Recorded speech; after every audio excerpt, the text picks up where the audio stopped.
Hello, everyone, and welcome to today's episode where we're going to be talking about motivation and transference. As we have already teased in our last episode, I am Miko, and on the other side of the world, we have Celestina. Hey, yo! So what does motivation and transference even mean, and why is that important? In the traditional sense, of course, motivation can be understood as something that motivates you to do something in life, and that is also the case here. And the words, however, that are being used are not necessarily the best chosen words. So right from the get-go, don't get confused with the words we're going to use. Don't feel like this is a shadow of yours in some aspects. It may feel painful if you're, for example, thinking of guilt motivation. But please listen to how we're going to explain it and focus more on that instead of on the word that human design uses to describe these motivations.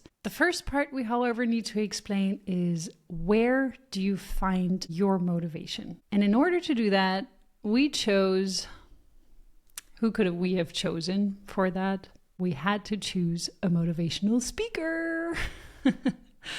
And we chose Tony Robbins. So here you can see his chart as a motivational speaker. We're not really going to dive into the details of this, but we wanted to show you a chart and where you personally can find your own motivation. So depending on which program you're using, it's going to tell you your motivation.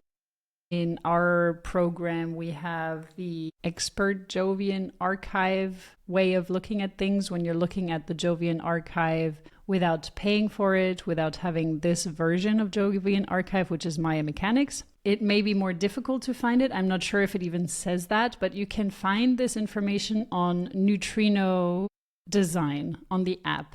That's where you will find this information to a far cheaper price than Maya Mechanics. So that is a platform which we recommend. They're very good at providing accurate informations. They have a good calculation system behind all of this as well. Apart from that, we always recommend Jovian Archive and mybodygraph.com. So your motivation is this part here, and you will see that the motivation is going to be decided by the color in your personality, sun, and earth. So it's on the right side of your chart, and it's the top arrow of your chart. This is the motivation. Whereas the bottom one is perspective. So this is a bit of a difference here. For you to understand that, the motivation aspect is really about what is your focus in life, or it's also known as the focus arrow in some human design areas, or some people refer to it as focus. We refer to it as motivation, and it's really based on the color of the personality, sun, and earth. And the transference will then show just by understanding, okay, this is your motivation, and there will always be an according transference to that motivation. So it is kind of the other side of the coin. And the way that you use motivation, especially if you're a projector, this is very important for you to know, but also for any other type, it's going to help you make more aligned decisions. So when you're understanding your motivation and when you're understanding your transference, you will be able to navigate a bit more easily what it is that you should be following, what lights you up, what gives you this passion inside of you to actually do something. And the transference is when you're going into the wrong direction, or when you're doing something that doesn't do all of these things, you will end up going more towards the transference. So let's take a look at motivation as a whole, as a human, before we go deeper into the human design aspect of it. So as humans, we have intrinsic and extrinsic factors of motivation. So intrinsic meaning something that arises from within, driving individuals to engage in activities for personal satisfaction and enjoyment, versus extrinsic motivation, which stems from external factors like rewards or punishments. And this motivates individuals to perform actions to gain something in return. So just so that we have kind of a definition of what that looks like outside of the human design world. And now we can dive into what that means in human design. So motivation, as Miko mentioned earlier, where you can find it on your chart, is the color beneath the line. And it's the key to how consciousness is meant to move you. There are 6 motivations. And again, don't get too wrapped up in the names of all of these. But we have fear, hope, desire, need, guilt, and innocence. And your motivation isn't a choice, right? It's built into your nature. And with anything human design related, the moment your mind tries to take control, motivation can warp that into something different. So really, as we've said in the last couple of episodes, actually, this is all about tuning into your body and listening to your physical body. We're going to start by looking at the arrow that Mika mentioned earlier. So the upper right-hand arrow on your chart, if it is left facing, this is going to be a strategic person with a very strategic learning style and doing things in a structured way. This person can think logically, and they're typically able to zoom in, like hyper zoom in on those details and understand and get down to the nitty gritty of something. That's also enjoyable for this person, right? They like lists. They like that structure. And also being able to pinpoint exactly where an issue lies and be able to remember some of those details that they're studying a bit more clearly. If it is right facing, however, think of this as the big picture thinker, taking a step back instead of zooming in on those details. This person is going to have a more abstract way of approaching things, a bit more of a creative way, out of the box of approaching things. However, it can be more challenging for someone with a right-facing arrow to pull out specific facts out of the blue. Multiple choice is going to be better for this type of person rather than pulling facts out of the blue from nothing. And someone with a right-facing arrow may also need to be asked to recall and share their wisdom. It's not going to be the ability to spew out facts and recall specific statistics, for example.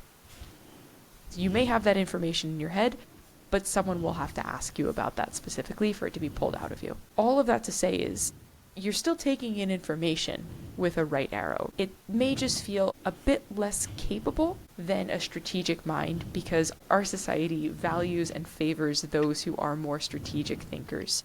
If you've ever applied for a job, they're like, yes, we appreciate and like a strategic thinker for this position. And you're like, hell yeah, I'm a strategic thinker because you want the job, right? But your mind may be a bit more creative. And again, not a bad thing. However, we are moving towards more of a receptive direction rather than a strategic direction. Those of you who do have right-facing arrows, wait for the post-life 2027. It'll be a bit different for you out there. All right.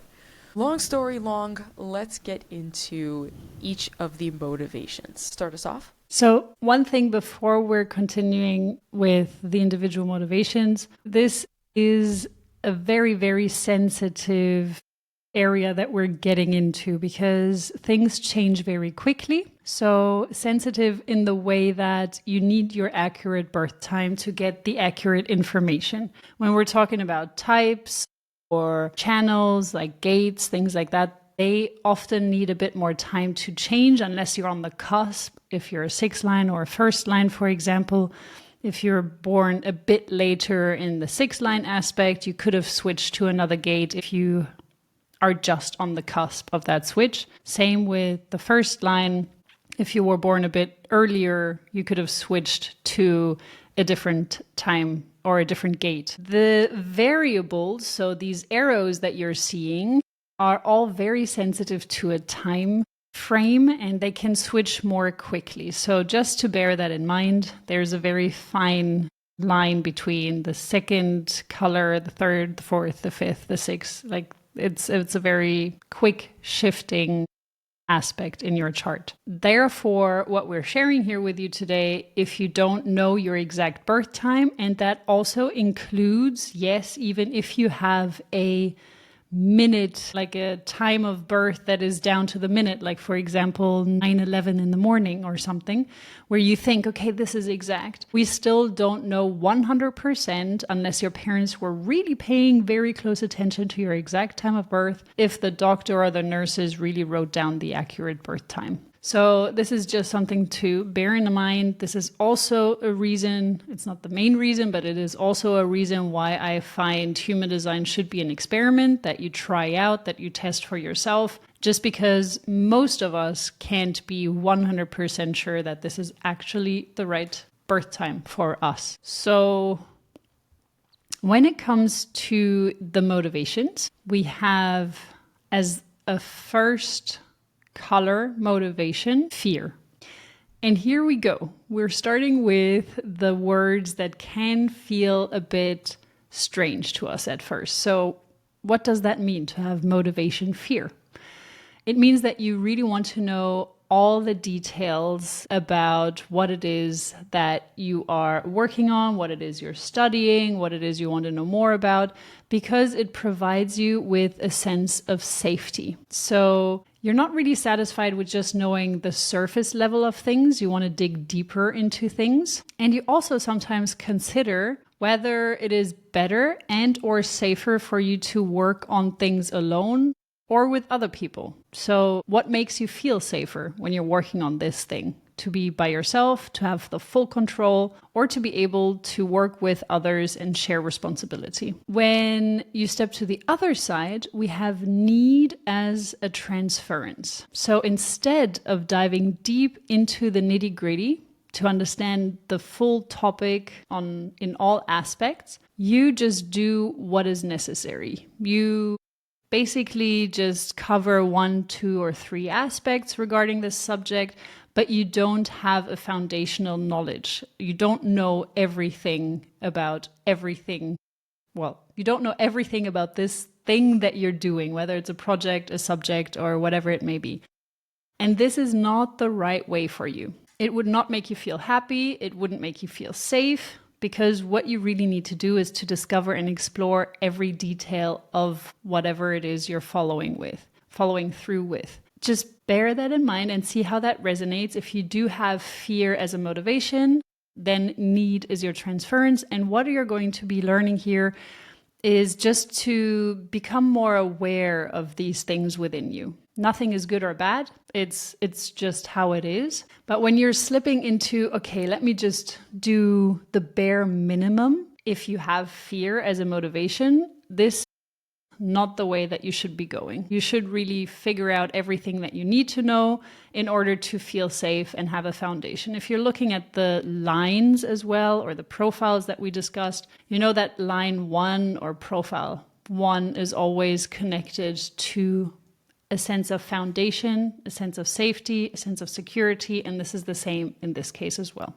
Color 2 would be hope motivation. And you don't really need to know which color it is, but I'm just sharing it just to give you the full picture here.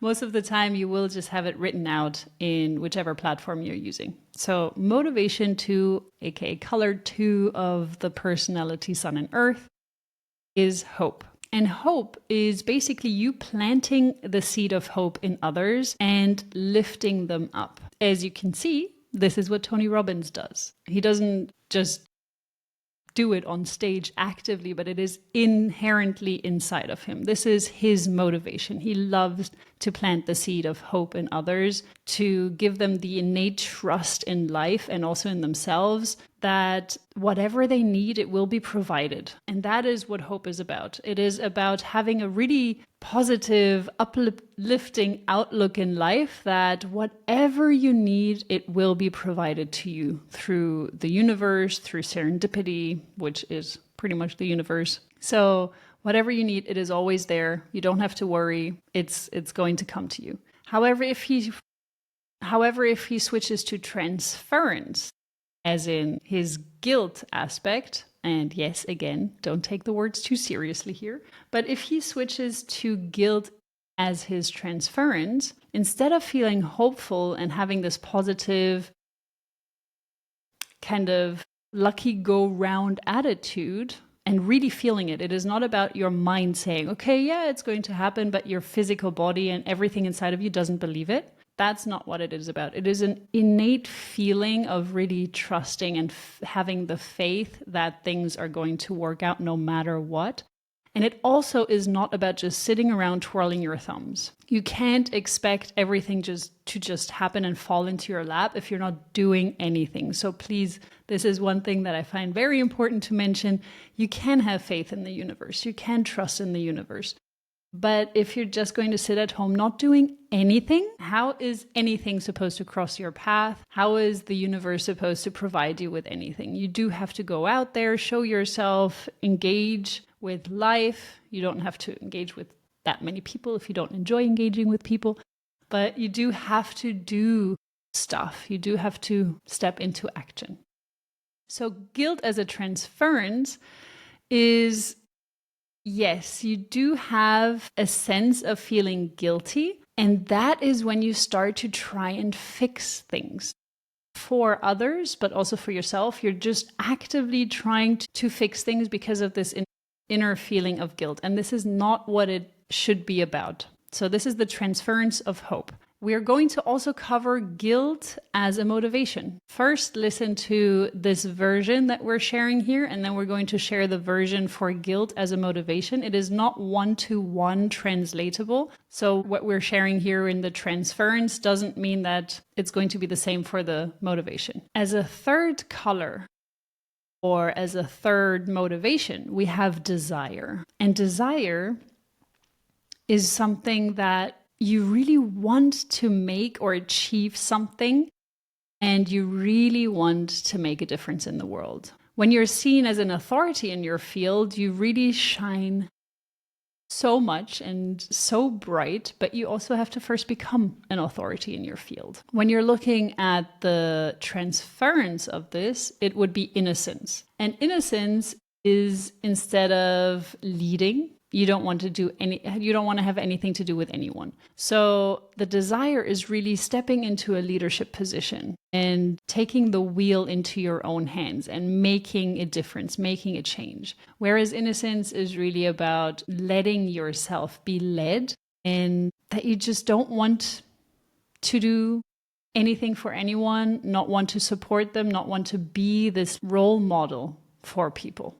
As a fourth color or fourth motivation, we have need. And yes, we already talked about need in the transference. Now we're going to talk about need in the motivation aspect. So when it's about need, you don't have to dig into the details. You can actually wing it more easily in certain aspects. You don't have to know every nitty-gritty aspect about something. And you can just focus on the necessary aspect, like the bare minimum, but you don't have to dive into the detail.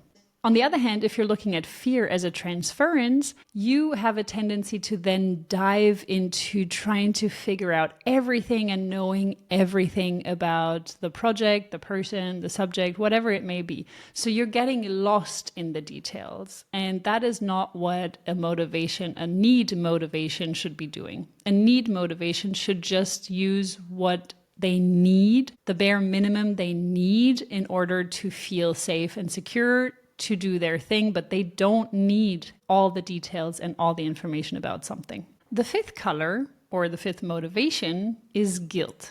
And we also talked about guilt already as a transference. Here we are talking about guilt as a motivation. So as a guilt motivation person, you gain satisfaction by fixing things and really want to help others change things for the better. So it can feel like a sense of guilt, but it doesn't have to. As I said, the word itself doesn't necessarily carry the whole impact of this motivation. So you basically you may either step into the active fixer motivation, or you may step into figuring out ways that will help people fix things themselves. If you are a fifth line here, just be very mindful. So if you have a fifth line profile, not to get confused with fifth color, but if you have a fifth line profile, just be mindful to still be very selective. And I would recommend this even for guilt motivation people. Just be selective of what you're going to try and fix. This is not about fixing everything. It is still about following your strategy and inner authority to make the decisions of what really needs your attention to be fixed. Because once you're following your motivation, you're in it and you really want to follow through with it. And this is not a healthy way if you're just doing this for every single thing that crosses your path. Just bear that in mind with everything that we're sharing, to always use your strategy and inner authority to make the decisions regarding what it is that you should be focusing on and what it is that you shouldn't be focusing your energy on. So the transference of guilt is hope. And instead of being the person that fixes things, you basically lean back and have hope that something would just fix itself, that something is just going to disappear on its own, that you would rather be saved by someone instead of dealing with it yourself. So this is what hope is about in transference mode. You're just like, okay, the universe will take care of it. I don't need to do anything. I don't need to fix anything. I'm good. So the sixth color, we are looking at innocence as a motivation. And as innocence as motivation, your role is just to be. And just being will lead you to being a role model for others. All you have to do is enjoy yourself and share your passion with the world without any agenda. And this is probably the most conditioned version of motivation, I feel, because being innocence, having the innocence motivation, most of the world is going to tell you, okay, it's not about enjoyment in life. You have to do things that you just have to do in order to earn money, in order to be successful and stuff like that. But for an innocence motivation, it is actually go enjoy yourself, be the version of yourself that you want to be. And I believe that for everyone as well. I just wish that everyone would just be and do what they really are passionate about, because when they do that, then it's magic. When you see someone that loves what they do, they radiate, and that attracts other people. So yes, as an innocent motivation, just make sure that you just be. And that is going to make you look like a role model. It is going to make other people look at you like you're a role model to them. If you're shifting to the transference of innocence, it is desire. So instead of being a passive role model, which basically you are just by being, it's not that you're claiming, okay, I'm a role model. No, it's something that people are going to put on you as a title, or they're going to look at you as a role model because they love this authentic you, who you are just being. So instead of being a passive role model, you choose to lead and start to force people to be a certain way or do something, and you're pushing them around. So that is going into the transference of innocence. That is you just being very pushy, you're living in your shadow when you're doing that. You're basically putting that onto them, what you should be doing yourself, just being yourself. You're putting all the pressure onto them, and you're saying, hey, okay, you have to do this in order to be the best version of yourself, or in order to achieve something. That's not what you should be. So I personally believe that there is still elements of the other things in yourself as well, because I am personally a fear motivation. So I do need to dive into the nitty-gritty and the details and know everything and have a solid foundation before I can do stuff. And Celestina is about to say, hell yeah. You don't say. Yes. So I have other people that would also confirm this in many other areas of life. So yes, it is my motivation, and I love understanding everything and the details and all. And I may also be a bit obsessive compulsive in this area when I really want to know something.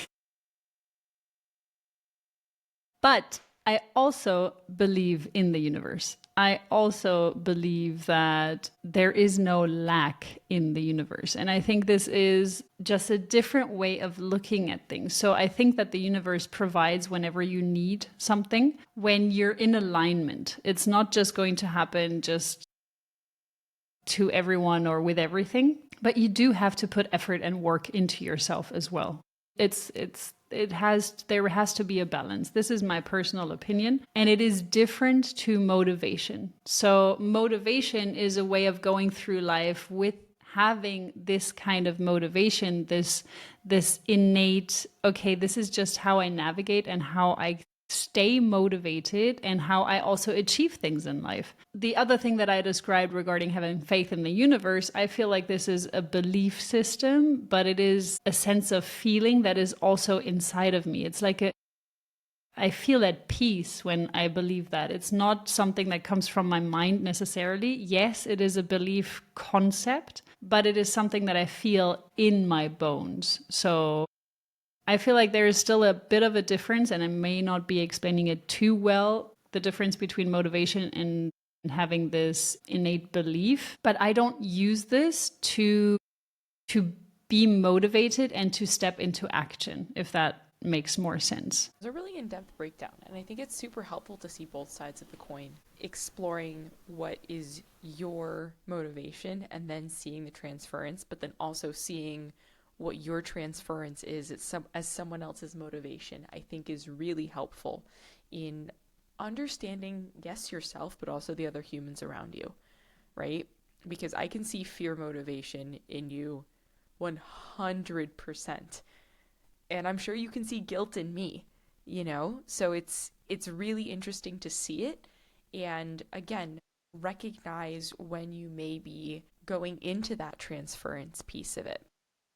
And for you guys out there to kind of assess that, some questions or some things that you can look for in yourself to determine if you're in your transference. If you have mental anxiety, if there's restlessness, if there's this loop that you find yourself in, and it doesn't necessarily have to be like a mental anxiety loop, but it can be not a literal loop. Oh my God, could you imagine just being like looped around?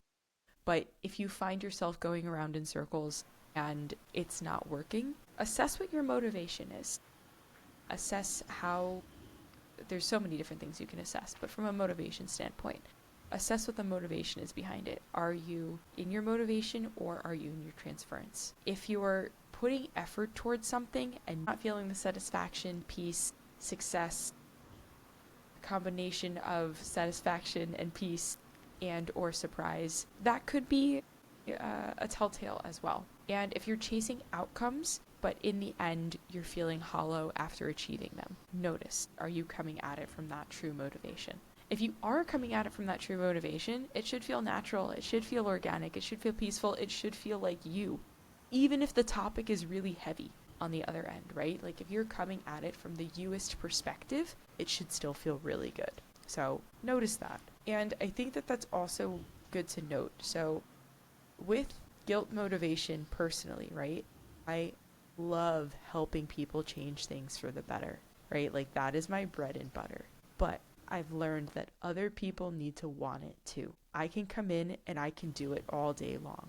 But if I'm not, and not even if I'm not being recognized or seen for it, it is what it is. You know what I mean? Some people will say, oh my God, great job. Some people won't. And that's not why I do it at the end of the day. But if someone really doesn't give a shit on the other end, I'm doing it for naught.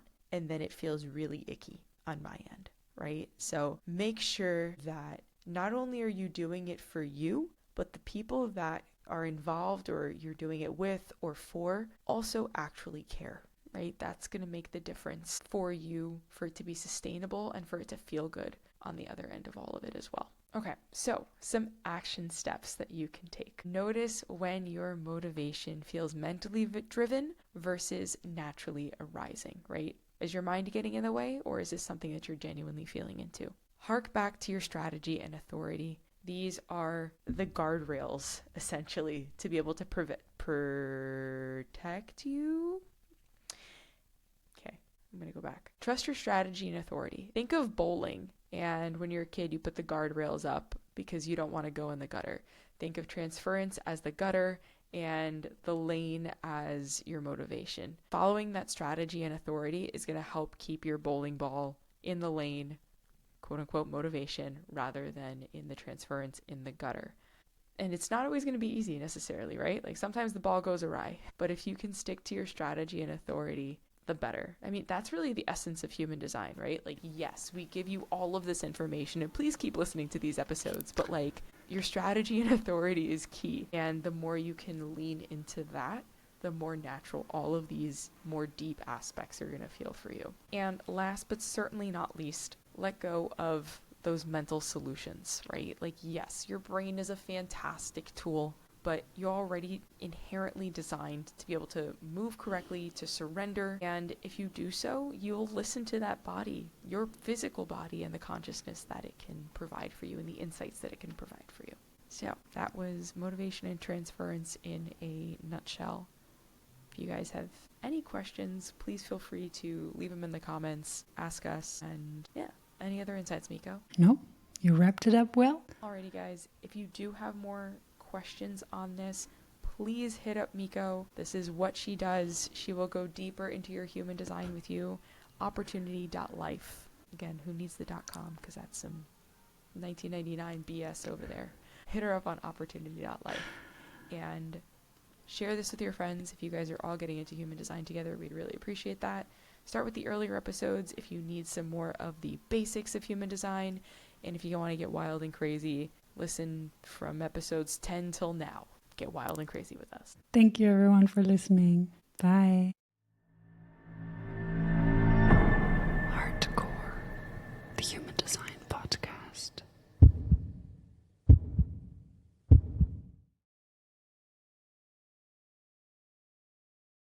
Bloopers. Silence. I know. Give me time. Pulling some roots here, okay? Good morning, everyone. No. What? Who knows if it's their morning or not? What is my motivation? I think it's guilt. What is my motivation? Like a true projector. Freaking projector.